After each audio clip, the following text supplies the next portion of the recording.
¿Qué tal? Buenos días, buenas tardes, buenas noches, buenas madrugadas. Regresamos con las historias de terror, con las leyendas de suspenso, aventura y ficción tal vez. Pero antes de empezar les pido que se suscriban a mi canal, Manuel Meléndez Morales, para estos relatos y leyendas y algo más. Sin más, comencemos. Hoy traemos algunas leyendas de Argentina. Comencemos con El Diablo del Jardín. En los años 70 estuvo ubicada una estatua de un demonio en la calle Almafuerte al 1300 en Paraná, Entre Ríos. Tenía una mirada estremecedora y penetrante. Parecía que te observaba. La leyenda dice que el propio dueño de esa estatua le había prometido al demonio que si se sacaba el premio de la lotería, le daría su alma. Haría su imagen para que todos la veneren. La historia afirma que el demonio cumplió con su palabra y que el dueño no tardó en poner en manos a la obra su ofrenda. Pero dicen que murió de una manera muy brusca. Su último aliento y suspiro dio un gran grito de dolor y sufrimiento, y que quedó de la misma forma que la estatua, en la misma posición. En el año 1965 se instaló un restaurante que se llamaba El Galeto de Oro, y quien comía era observado por la mirada inquietante del diablo, que no había abandonado su lugar en décadas. El demonio estaba sentado con las rodillas bien dobladas hacia adelante.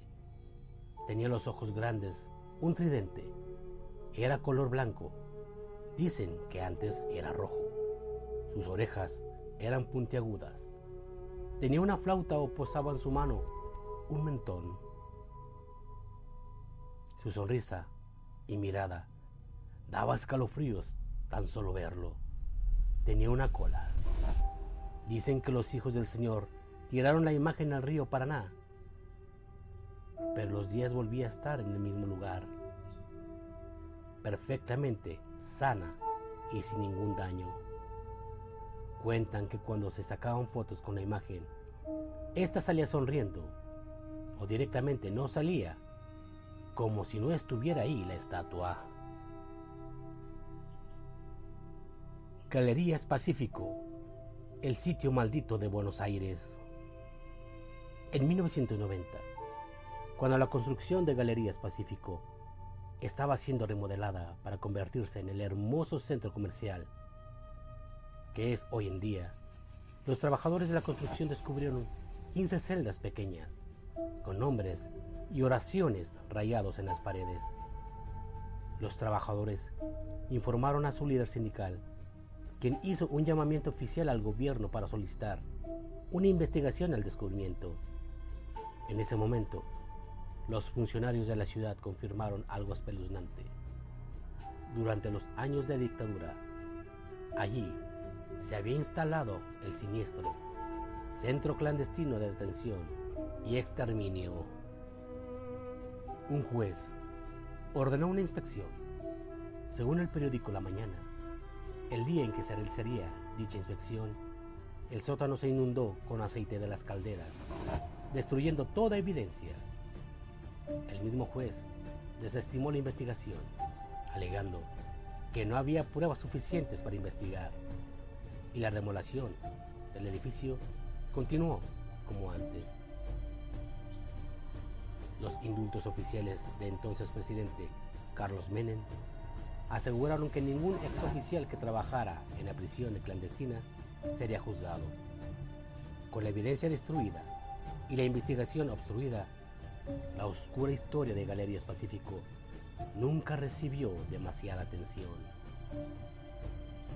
Mas, sin embargo, el caso volvió a surgir en 1994, cuando el camarógrafo de televisión portugués Arturo Santana fue a filmar un spot publicitario para el centro comercial. Anteriormente, había testificado que mientras trabajaba en Buenos Aires en 1976, había sido encapuchado, esposado, secuestrado en la calle y obligado a sufrir y a subir a un Ford Falcon el auto favorito del régimen militar. Procedieron a encerrarlo en un sótano húmedo en algún lugar del ahora centro comercial durante 5 días. Aunque trató de reprimir el terrible recuerdo, se acordó de detalles, como que había compartido la celda con un español, un italiano y un argentino de Córdoba. Cuando regresó a Buenos Aires, con su equipo para filmar el centro comercial, tomó la escalera mecánica al nivel interior de Galerías Pacífico y comenzó a tener una sensación extraña. Mientras miraba detrás de la cámara, reconoció baldosas distintas y lejanamente familiares en el suelo, y de repente se echó a temblar. Era el mismo lugar donde había sido detenido en 1976, antes de ser transportado a otro campo de tortura. Otros, que hombres encarcelados y que luego recuperaron su libertad, como Miguel Lamota, Miguel Ángel Prado y Juan Carlos Comínguez, tampoco supieron en dónde habían sido retenidos en su momento, ya que el modus operandi del gobierno militar era vendar a los detenidos al instante de su captura. Santana exigió a las autoridades que colocaran al menos una placa para reconocer los crímenes cometidos en el lugar.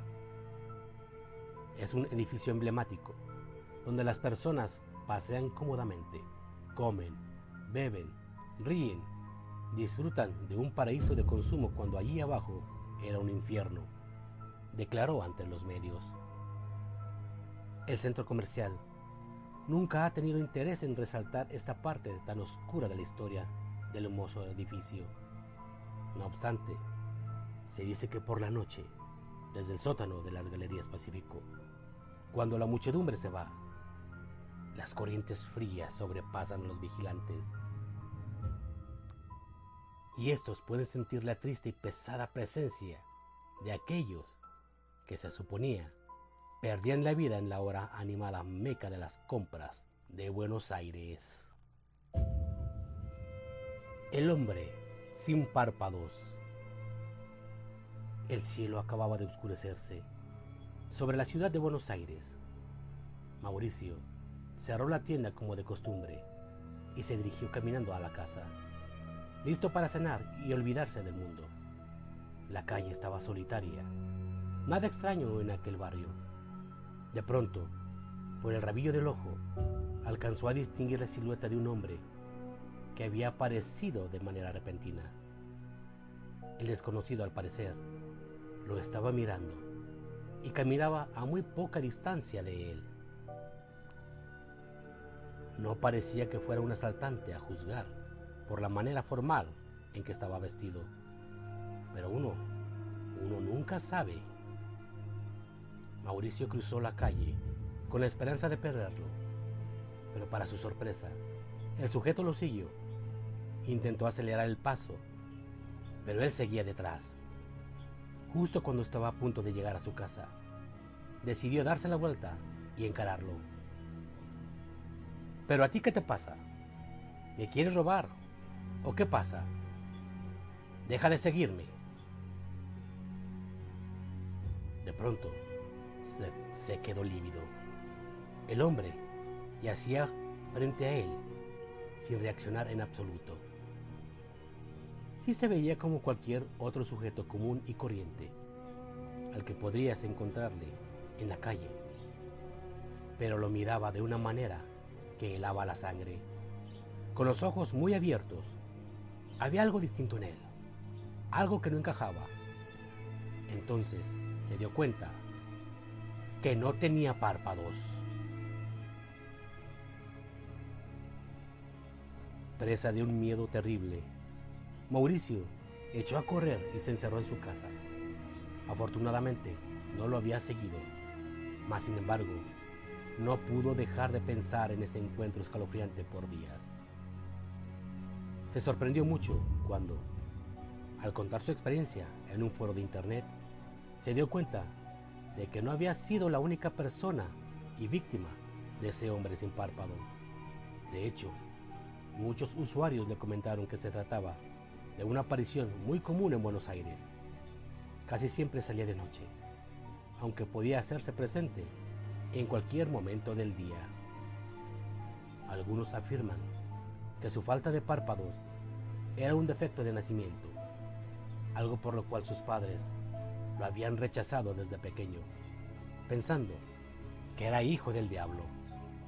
Otros aseguraban que se los habían arrancado de una ceremonia vudú y que desde entonces él vagaba con tristeza, buscando al responsable y paralizando con su mirada a quienes cruzaran en su camino. Para colmo, no todos lo podían ver, solo las personas que él mismo escogía. Y lo peor, ocurría una vez que elegía a alguien. Normalmente la volvía loca hasta forzarla a terminar con su vida, o atrayéndole mala suerte al aparecerse en los lugares que él iba, en su oficina, en su casa o cualquier otro lugar. Mauricio sudó frío al leer esta información. Sintió su presencia. Volteó lentamente hacia la puerta de su habitación y ahí estaba él, observándolo. El hombre sin párpados. Si vives en la capital de Argentina o tienes planeado viajar pronto, mejor cuídate cuando salgas a la calle. ¿No te gustaría encontrarte con él? La Dama de la Vela. Una de las leyendas más famosas de Argentina transcurre en la ciudad de Corrientes, donde es muy poco conocido el colegio Juan Pujol, mismo que fue construido donde antes se levantaba una hermosa casa solariega. Aquí los vigilantes nocturnos cuentan que han visto el fantasma de una hermosa mujer vagando por los pasillos. La aparición porta una extensión melancólica en su delicado rostro. Viste un largo camisón con encajes blancos y trae puesta encima una capa color carmín. Lleva entre sus manos una vela encendida que con su luz del más allá alumbra la tenebrosa silueta de la doncella. Se dice que está pagando una penitencia y que no puede descansar en paz por lo infeliz que fue en vida. Su historia se remonta a muchos años atrás, cuando la escuela era todavía una lujosa residencia. En ella habitaba una familia muy importante y adinerada, con la mejor reputación en la ciudad. La muchacha era la hija menor de sus padres, quienes le habían prohibido relacionarse con los hombres hasta que hubiera sido debidamente presentada en sociedad. De alguna manera la joven conoció un apuesto militar que se quedó prendado de ella al instante. Burlando la vigilancia de sus padres y de sus celosos hermanos mayores, consiguió cortejarla y enamorarla a base de mentiras. Él le prometió, jurándole amor eterno y prometiéndole que se casarían pronto volviera de su regimiento. Así pasaron una noche juntos, tras la cual el militar se marchó por largos meses, solo para olvidar su promesa y terminar casándose con una mujer de gran fortuna. Al enterarse de esto, la jovencita se sintió morir, y más al darse cuenta de que se había quedado embarazada. En aquel tiempo, convertirse en madre soltera era lo peor que le podía ocurrir a una señorita de alta sociedad. Como castigo por su comportamiento, sus hermanos decidieron encerrarla en una habitación secreta de la casa, donde solo le daban de comer una vez al día y no podía ver la luz del sol. Lo único con lo que contaba para alumbrarse y obtener un poco de calor eran 3 velas semanales que le pasaban por un pequeño agujero y las cuales no eran suficientes para soportar el encierro. Finalmente nació su bebé, pero los hermanos se lo arrebataron y no pudo saber qué fue de él. La muchacha fue envejeciendo y debilitándose, presa de la tristeza, hasta que un día no volvió a abrir los ojos más. Estaba muerta, pero su espíritu jamás podría abandonar aquel lugar. Desde entonces se cuenta que no para de deambular sosteniendo siempre una vela donde quiera que va. Se cree que solo podrá encontrar el descanso eterno cuando alguien se apiade de ella y se acerque para soplar la veladora. Pero, ¿quién podría atreverse a hacer una hazaña semejante? ¿Quién sería tan valiente y compasivo como para animarse a finalizar con su sufrimiento? Tal vez sigan pasando muchos años, décadas, hasta que esa joven tan desgraciada pueda encontrar la luz que tanto necesita. La viuda.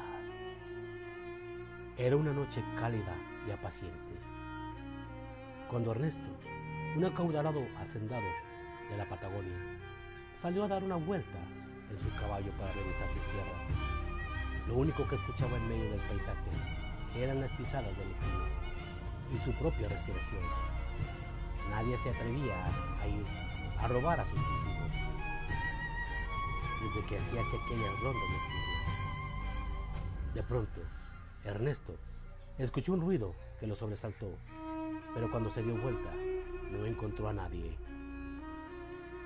No le dio tiempo de seguir el hilo de sus pensamientos, pues de pronto sintió unos brazos helados que lo abrazaban por la espalda, y cuando miró por encima de su hombro, encontró con la esquelética figura de una mujer vestida de negro y con un tupido velo que ocultaba su rostro. A través del encaje, sus ojos refulgían como dos brasas de fuego, iluminando una cara que era de puro hueso. Ernesto soltó un alarido de terror. Su caballo se encabritó y lo último que vio antes de caer y perder la conciencia fue la silueta de aquella aparición flotando por encima de su cabeza. A la mañana siguiente, el hombre se despertó en su habitación con la frente vendada. Su capataz lo había encontrado inconsciente en medio del campo, de madrugada, por lo que había ido rápidamente en busca de ayuda para trasladarlo a la casa. Don Jorge se sintió muy aliviado al ver que por fin había despertado. ¡Qué susto nos dio! Ya ve por qué le advertí que no saliera a cabalgar de noche. El campo es muy peligroso, jefe. No fue el campo, repuso Ernesto. Me pareció ver una mujer sentada en mi caballo. Salió de la nada. Esa, jefe, es la viuda y siempre se aparece a los hombres que andan solos de noche. ¿La viuda? Sí, dijo el capataz. Verá, muchos años atrás se dice que habitaba en Argentina una hermosa mujer que había sido encontrado al hombre de su vida. Los dos estaban muy enamorados y se casaron para vivir felices, y así lo hicieron por un tiempo, hasta que el esposo de la muchacha falleció a causa de una misteriosa enfermedad, y ella sintió tanta pena que se dejó morir consumida por la tristeza. Ernesto no daba crédito a lo que estaba escuchando. Dicen que desde entonces la viuda no puede descansar en paz y sigue buscando en este plano al hombre que alguna vez amó. Es por eso que intercepta a cada jinete o caminante que encuentra solo por el camino. Siempre los abraza para comprobar que son la persona a la que busca. Pero cuando se da cuenta de que no es así, una furia terrible se apodera de ella y casi nunca hay salvación para su víctima. Usted ha tenido mucha suerte. Si la viuda lo encuentra de nuevo, no podrá dejarlo escapar. Desde aquel día, Ernesto dejó de salir al campo por las noches, traumatizado por aquel encuentro sobrenatural con la viuda. Así que llegamos por hoy, mis queridos hermanos. Espero les hayan gustado y les gusten estos comentarios, relatos y leyendas de Argentina. Apóyenme con su like y comentarios y compartan. Recuerden que este canal no es solo mío, sino también de ustedes.